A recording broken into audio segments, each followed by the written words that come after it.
আতর গোলাপ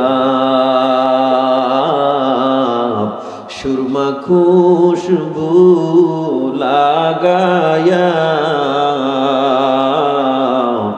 ইসমাইলকে দাও গো বিবি সাজায়া, ইসমাইলকে দাও গো বিবি সাজায়া। সাজায়া দাও বিবি আমার, ইসমাইলকে মা খুশিতে খুশিতে সাজায়া দেয়। যাও আজকে তোমার বাবা তোমার মালিকের দাওয়াতে নিয়ে যাবে। এবার ইসমাইলকে নিয়ে বাবা যখন রওনা দেয়, প্রতিমধ্যে শয়তান ইসমাইল আলাইহিস সালামের কানের কিনারায় যা কয়, ইসমাইল তুমি কই যাও, তুমি কি জানো না তোমার বাবা তোমার জবাই করার জন্য নিয়ে যায়। ইসমাইল আলাইহিস সালাম বাবার দিকে তাকায় বলে, বাবা রে এই লোকটা যেন কি বলে, আমারে নাকি তুমি জবাই করবা। ইব্রাহিম আলাইহিস সালাম বলে, ও বাবা একটা শয়তান, ওর গায়ে পাথর মার। কুচি আঙুল দিয়া পাথরের একটা টুকরা যখন ইসমাইল আলাইহিস সালাম 80 বছর বয়সে আল্লাহ তাআলা তার একটা সন্তান দিলেন, সন্তান দিলেন, এমন এক সন্তান ইসমুহু ইসমাঈল। ইসমাইল আলাইহিস সালামকে তারে দিল আল্লাহ। কেমন সুন্দর চেহারা, যে ইসমাইল আলাইহিস সালামের বংশধর পয়গম্বর ইউসুফ আলাইহিস সালাম। কেমন ছিল ইউসুফ আলাইহিস সালাম, যে ইউসুফ আলাইহিস সালামের চেহারার দিকে তাকাইয়া মিশরের মেয়েরা ফল কাটতে কাটতে হাত কেটে হাড্ডি কেটে ফেলেছিল। এই বংশধর ইসমাইল কত সুন্দর, কিন্তু আল্লাহ সাথে সাথে অর্ডার করলেন, ও ইব্রাহিম না না, সন্তানকে জলদি নির্জনে দিয়ে আসো বিবি সহ। এত আদরের সন্তান 80 বছর বয়সে হইল, কোন কোন বর্ণনায় 90 বছর বয়সে। এবার ইব্রাহিম আলাইহিস সালাম আল্লাহর পরীক্ষায় ধৈর্য ধরে রওনা দিলেন। মিনা উপত্যকায় চলে গেল, ওই গভীর জঙ্গলার কিনারায় ইব্রাহিম আলাইহিস সালাম ইসমাইল এবং হাজেরাকে সেখানে রেখে আসলো। বিবি পিছন থেকে ডাক দিয়া বলে, পয়গম্বর কোথায় আমাদের রেখে যাইতেছেন? ঘর নাই বাড়ি নাই, 1 সপ্তাহের মতো খাবার আছে, কেমনে পরে চলবো? তখন ইব্রাহিম আলাইহিস সালাম বলে, আমি যে আল্লাহর হুকুম মানলাম, যে আল্লাহর উপরে ভরসা করলাম, ও বিবি তুমিও সেই আল্লাহর উপরে ভরসা করো। সুবহানাল্লাহ। নবজাতক ইসমাইলকে নিয়ে ইব্রাহিম আলাইহিস সালাম আর মায়া দেখাইলেন না, চলে গেলেন। হাজেরা নবজাতক সন্তানরে নিয়ে দিন কাটানো শুরু করলো। 1 সপ্তাহ বার হয়ে গেল, পানিও শেষ, খাবার শেষ, বুকের দুধ নাই। কোথায় পাবো পানি? জংলা ধুধু মরুভূমি, কে আমারে পানি দিবে? ইব্রাহিম আলাইহিস সালাম একটা বারের জন্য খবর নেয় না, কারণ আল্লাহর অর্ডার নাই। তাফসীরে পাওয়া যায়, কোরআনে স্পষ্ট তাফসীর। হাজেরা একবার সাফা পাহাড় থেকে মারওয়ায় দৌড় দেয়, আর একবার মারওয়া থেকে সাফায় দৌড় দেয়। ওই মরুভূমির চিকচিক বালু দেখে মনে হয় ওখানে মনে হয় পানি আছে। দৌড় দেয়, গিয়া দেখে পানি নাই, দৌড় দেয়, গিয়া দেখে পানি নাই। এদিক থেকে ইব্রাহিম আলাইহিস সালামও খবর নেয় না, এদিকে হাজেরা দৌড়ায়। ছোট্ট ইসমাইল পানির পিপাসায় ছটফট ছটফট করতেছে। পায়ের গোড়ালির আঘাতে আঘাতে আল্লাহর হুকুমে ওই মরুভূমির বালু ফেরে পানির ফোয়ারা বের হয়ে গেল। জোরে জোরে কোন সুবহানাল্লাহ। সেই জমজমের পানি আজ গোটা বিশ্বের মানুষ খায়। এই জমজমের পানি এত বিশুদ্ধ পানি, ওই যে কূপ সেদিন তৈরি হইল, আজও কোটি কোটি মানুষের পিপাসা নিবারণ হয়, একটা বারের জন্য পানি কমে না। সুবহানাল্লাহ। ফালাম্মা বালাগা মাহু সাইয়া, ইব্রাহিম আলাইহিস সালাম হঠাৎ করে স্বপ্ন দেখলেন, কেবল ইসমাইল হাঁটা তখন শুরু করছে। কোন কোন বর্ণনা ইসমাইল আলাইহিস সালামের বয়স 10-এর অধিক হয়ে গেছে। সাইয়া কেবল হাঁটা শুরু করার চেষ্টা করতেছে। এবার ইব্রাহিম আলাইহিস সালাম স্বপ্নে দেখলো, আমার আল্লাহ ডেকে বলে, ইব্রাহিম তোমার প্রিয় বস্তু আমার রাস্তায় কুরবানি করে দাও। ইব্রাহিম আলাইহিস সালাম কুরবানি করলেন। তাফসীরে পাওয়া যায় উট কুরবানি করলেন, দুম্বা কুরবানি করলেন, কাজ হয় না। ফাইনালি ইব্রাহিম আলাইহিস সালামের বুঝতে আর বাকি নাই, আমার প্রিয় বস্তু আমার সন্তান ইসমাইলের কুরবানির কথা আল্লাহ বলছে। 7-8 বছর পর, 10-12 বছর পর আজকে আমি যাব আমার সন্তানকে কোলে নিব, কিন্তু না না, কেমনে কোলে নিবে? চুমু খাবে। আজকে দড়ি, রশি আর ছুরি নিয়ে রওনা দিছে জবাই করার জন্য। ওই মিনা উপত্যকায় গিয়া ইব্রাহিম আলাইহিস সালাম চিনে না, কিছু চিনা যায় না। এত বছর পর বেঁচে আছে না মরে আছে জানে না, কিন্তু তার বিশ্বাস আল্লাহ যেহেতু স্বপ্ন দেখাইছে ইসমাইল এখনো বেঁচে আছে। ওই উপত্যকায় যায় দেখে ছোট্ট ছোট্ট বাচ্চারা খেলাধুলা করতেছে।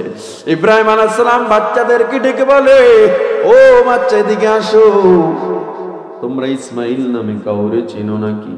বাচ্চারা বলে, ইসমাইল নামে কাউকে চিনি না, ইসমাইল নামে আমাদের সাথে কেউ খেলাধুলা করে না। তবে একটা ছোট্ট বাচ্চা দেখছি ওই পাহাড়ের কিনারায় বসে বসে তারকা গণে আর বলে, হাদা আমি, এটাই আমার বাবা, এটাই আমার বাবা। তারকা গণনা করে আর বলে, এই বাবা আমার কাছে আসবে। ইব্রাহিম আলাইহিস সালামের বুঝতে বাকি না, এটাই মনে হয় আমার সন্তান। ইব্রাহিম আলাইহিস সালাম গেলেন, গিয়া দেখে ওই পাহাড়ের পাদদেশে বৈশা ছোট ছোট কচি আঙুল দিয়া তারকা গণনা করতেছে, আর বাচ্চাটা শুধু বলে, এটাই আমার বাবা, এটাই আমার বাবা। ইব্রাহিম আলাইহিস সালাম ডেকে বলে, বাবা কি তোমার নাম? আমার কাছে আসো। বাচ্চাটা দৌড় দিয়ে এসে ঘোড়ার লাগামটা ধরছে, কারণ বাচ্চারা ঘোড়া দেখলে, গাড়ি দেখলে গিয়া ধরে। বাচ্চাটা এসে ঘোড়ার লাগাম ধরে দাঁড়ানো। ইব্রাহিম আলাইহিস সালাম কয়, বাবা কি তোমার নাম? বাচ্চাটা বলে, আমার নাম ইসমাইল। এবার ইব্রাহিম আলাইহিস সালাম বলে, বাবা তোমার বাবার নাম কি? ইব্রাহিম। বলে, আপনি কেমনে জানলেন? আমার বাবার নাম আমি আর মা ছাড়া কেউ জানে না। ইব্রাহিম আলাইহিস সালাম ঘোড়া থেকে নেমে কয়, বাবা আমি তোমার বাবা ইব্রাহিম। এবার ইসমাইল আলাইহিস সালাম ইব্রাহিমকে জড়াইয়া কপালে চুমু খায় আর কয়, ও বাবা একটা বার আমাদের খবর তুমি নেও নাই, চলো আজকে মা অনেক খুশি হবে। ইসমাইল আলাইহিস সালামকে নিয়ে হাজেরার ঘরের কিনারায় চলে যায়, গিয়া ডেকে বলে, বিবি আমার দরজা খোলো। দরজাটা যখন হাজেরা খুলছে, হাজেরা যেন আজকে মেঘ না চাইতে বৃষ্টি পেয়ে গেছে। আজকে হাজেরা তাকায় দেখে সবচেয়ে সুন্দর দৃশ্য, বাবার কোলে সন্তান। আজকে ইসমাইল তার বাবারে ফিরে পেয়েছে। হাজেরা খুশিতে আত্মহারা ডেকে বলে, স্বামী ঘরে আসেন, ও আল্লাহর পয়গম্বর আজকে রুটি বানাবো, গোশত আমরা একসাথে খাবো। ইব্রাহিম আলাইহিস সালাম কয়, বিবি রে বসা আর হবে না, তাড়াতাড়ি ইসমাইলকে সাজা দাও। মালিক দাওয়াত করেছে, মালিকের দাওয়াতে যেতে হবে, তাড়াতাড়ি সাজা দাও। আতর গোলাপ সুরমা খুশবু লাগায়া ইসমাইলকে দাও গো সাজায়া, ইসমাইল কে দাও গো বিবি সাজায়া, সাজায়া দাও বিবি আমার। ইসমাইলকে মা খুশিতে খুশিতে সাজা দেয়, যাও আজকে তোমার বাবা তোমার মালিকের দাওয়াতে নিয়ে আসিব। এবার ইসমাইলকে নিয়ে বাবা যখন রওনা দেয়, প্রতিমধ্যে শয়তান ইসমাইল আলাইহিস সালামের কানের কিনারায় যা কয়, ইসমাইল তুমি কই যাও, তুমি কি জানো না তোমার বাবা তোমার জবাই করার জন্য নিয়ে যায়। ইসমাইল আলাইহিস সালাম বাবার দিকে তাকায় বলে, বাবা রে এই লোকটা যেন কি বলে, আমারে নাকি তুমি জবাই করবা। ইব্রাহিম আলাইহিস সালাম বলে, ও বাবা একটা শয়তান, ওর গায়ে পাথর মার। কুচি আঙুল দিয়া পাথরের একটা টুকরো যখন ইসমাইল আলাইহিস সালাম শয়তানের গায়ে মারলো, আল্লাহর দরবারে পাথর মারাটা পছন্দ হয়ে গেল। আমার আল্লাহ কয়, দুনিয়ার হাজিরে হজ করতে যাবি, শয়তানের গায়ে পাথর না মারলে তোর হজের পরিপূর্ণতা আমি দিব না। আল্লাহু আকবার। এবার আবার ইসমাইল রওনা দেয়। তাফসীরে মাদহারি কাদি সানাউল্লাহ পানিপতি রাহমাতুল্লাহ আলাইহি বলেন, এই সন্তান হাজেরাকে গিয়াও প্ররোচনা দিয়েছিল। হাজেরাকে গিয়া বলে, ইসমাইলকে জবাই করার জন্য ইব্রাহিম নিয়ে যাচ্ছে। হাজেরা ডেকে বলে, হে শয়তান, তুই কি জানো না বাবা কোনোদিন সন্তানকে জবাই করতে পারে না? শয়তান বলে, ইব্রাহিম পারে, কারণ ইব্রাহিম আল্লাহর অগ্নি পরীক্ষায় আছে। ইব্রাহিম আল্লাহর পরীক্ষায় পাশ হওয়ার জন্য সে সব করতে পারে, এটা আল্লাহর হুকুম মানার জন্য সে যাচ্ছে। হাজেরা ডেকে বলে, শয়তান তুমি তাইলে আমার মতামত জেনে নাও, ইব্রাহিম নবী যদি পারে একজন সন্তানকে জবাই দিতে, আমি হাজেরা শত সন্তানকে জবাই দেওয়ার জন্য প্রস্তুত আছি। এবার ইব্রাহিম আলাইহিস সালাম নিয়ে যায় ওই মিনা উপত্যকায় মাসবাহ ইসমাইল, সেখানে নিয়ে ইব্রাহিম আলাইহিস সালাম সন্তানরে ডেকে বলে, ইয়া বুনাইয়া ইন্নী আরা ফিল মানামি আন্নী আযবাহুকা, ও সন্তান আমি স্বপ্নে দেখলাম আমি তোমারে জবাই করতেছি। ফানজুর মাযা তারা, এই স্বপ্নের ব্যাপারে তোমার কি মতামত? ছোট্ট সন্তান, নবীদের সন্তান, সাধারণ কোন সন্তান না। ইসমাইল আলাইহিস সালাম কয়, বাবা ইয়া আবাতি ফাল মা তুমার, ও বাবা আল্লাহর ওয়ার্ডার, আপনি পয়গম্বর, সত্য স্বপ্ন দেখেছে, আপনি তাড়াতাড়ি আপনার কার্য সম্পাদন করে দেন, আপনি আমারে জবাই করে দেন। আল্লাহু আকবার, জোরে বলেন আল্লাহু আকবার। সাতাজিদুনি ইনশাআল্লাহ,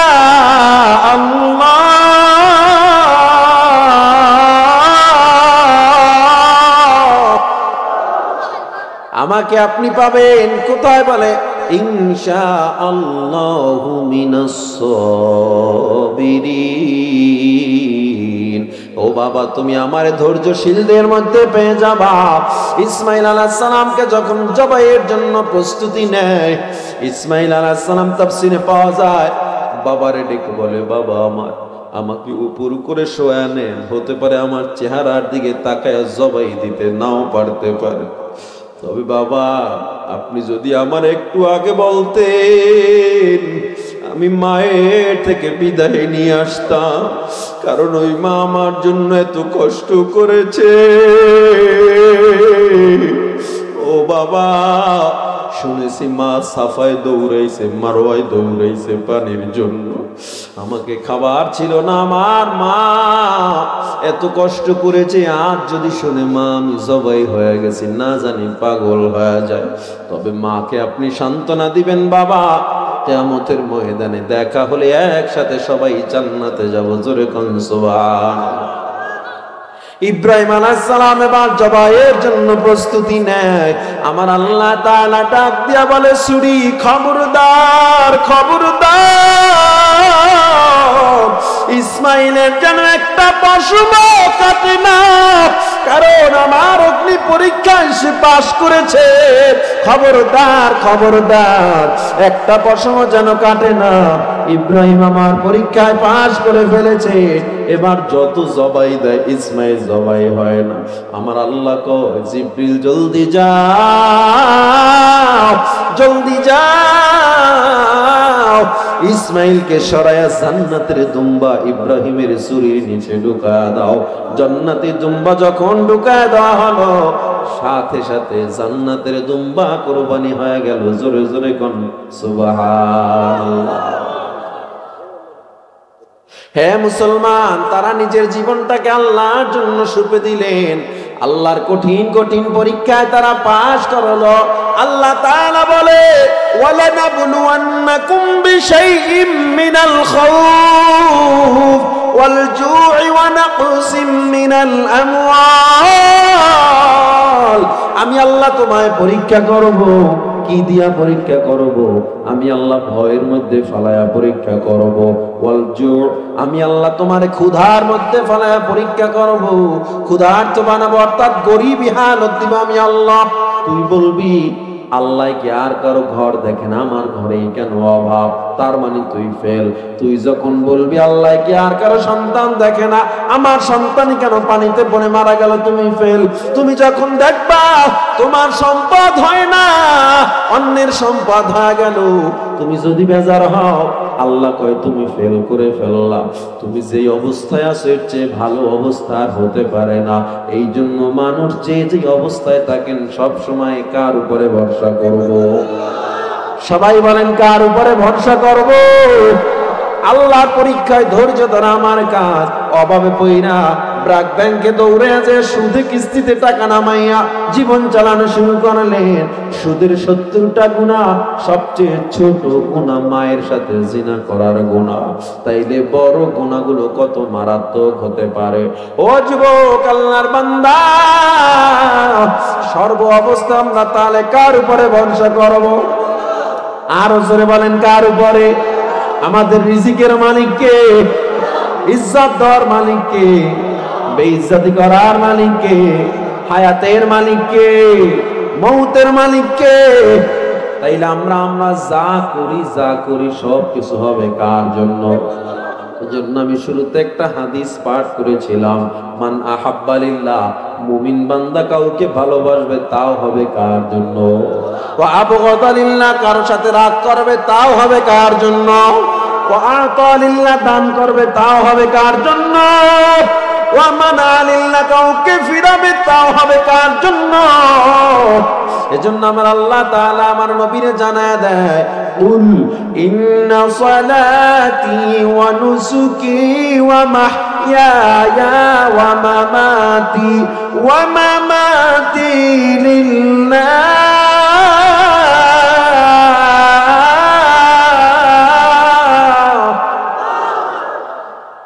ওয়া মাহইয়ায়া ওয়া মামাতি লিল্লাহি রাব্বিল আলামিন।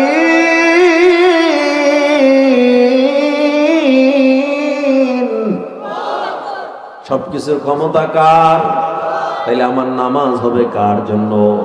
আমার কুরবানি হবে কার জন্য?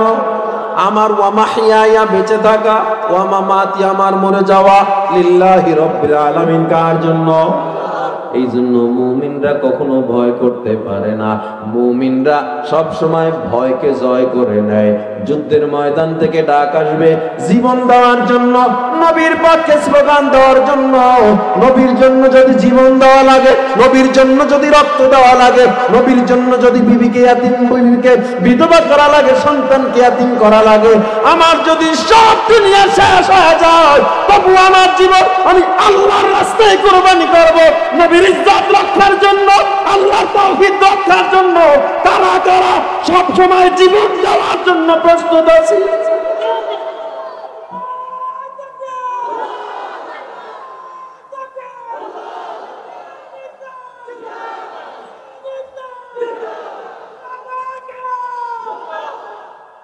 এই মৃত্যুর নাম হয় যে শহীদ, বাঁচলে হয় গাজী। এ পথে মরলে মহান প্রভু আল্লাহ থাকেন রাজি। এই জীবনের বিনিময়ে জান্নাত ক্রয় করে নাও, যদি জীবনটা বিলাতে চাও, যদি রক্ত ঝরাতে চাও।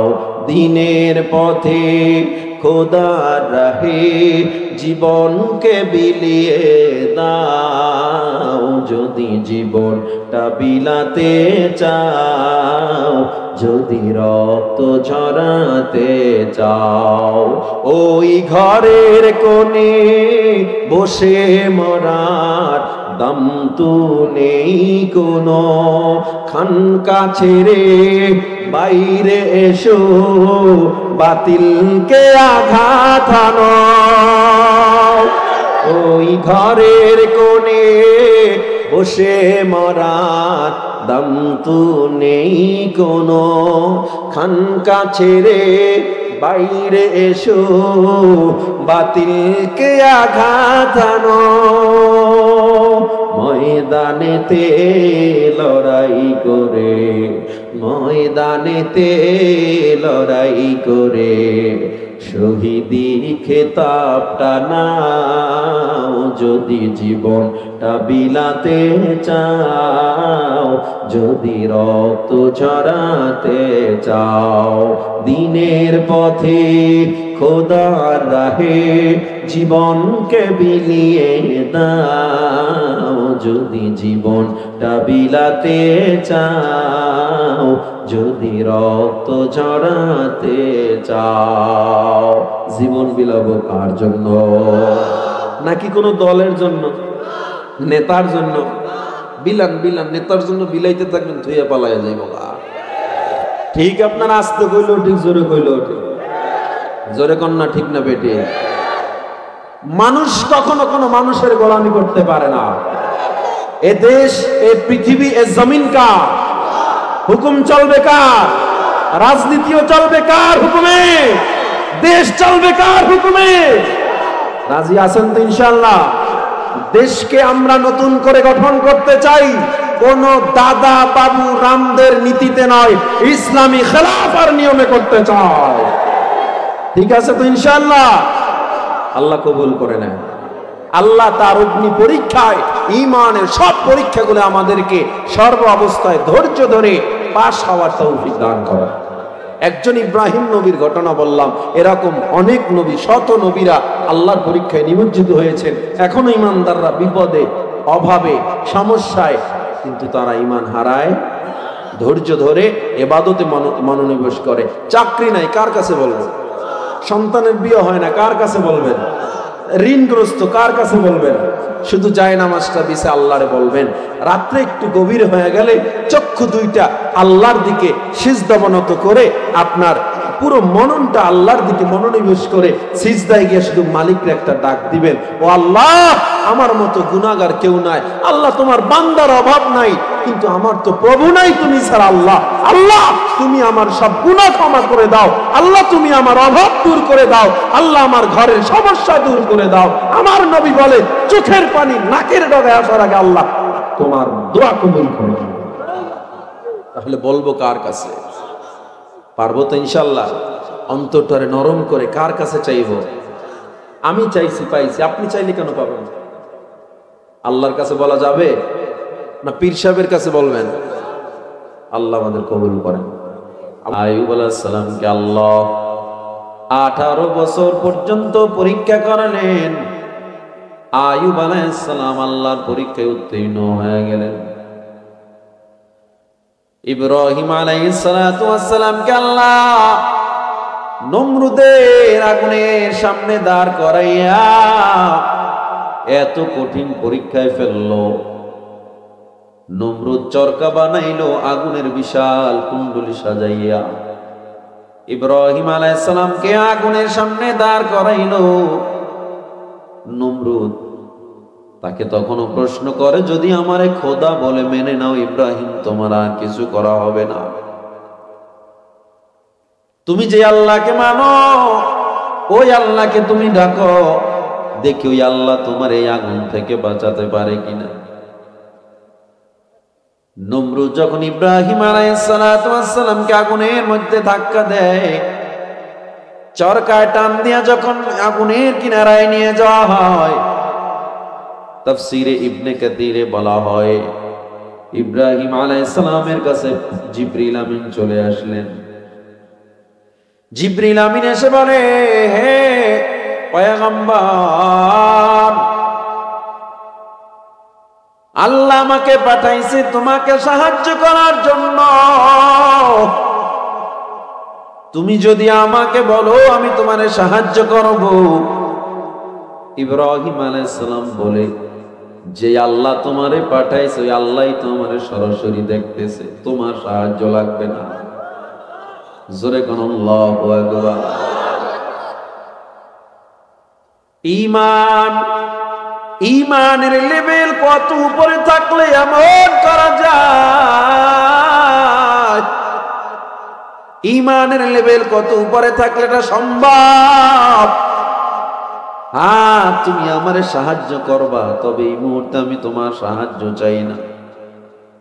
ইব্রাহিম আলাইহিস সালামকে আমার আল্লাহ এত ভয়ঙ্কর পরীক্ষার মধ্যে ফেলা দেয়, কিন্তু ইব্রাহিমের কথাটা আল্লাহর কাছে এত পছন্দ হয়ে যায়, আমার আল্লাহ তাআলা সাথে সাথে ডাক দিয়া বললেন, কুলনা ইয়া নারু কুনি বারদাও ওয়া সালামান আলা ইব্রাহিম। হে আগুন, জলদি ঠান্ডা হয়ে যাও, আমার ইব্রাহিমের উপরে তুমি ঠান্ডা হয়ে যাও। আল্লাহর হুকুমে ওই আগুনে যখন ইব্রাহিম পড়লো, আগুন ইব্রাহিমের পশম পর্যন্ত আর পড়লো না, আগুন যেন ফুলের বাগান হয়ে গেল।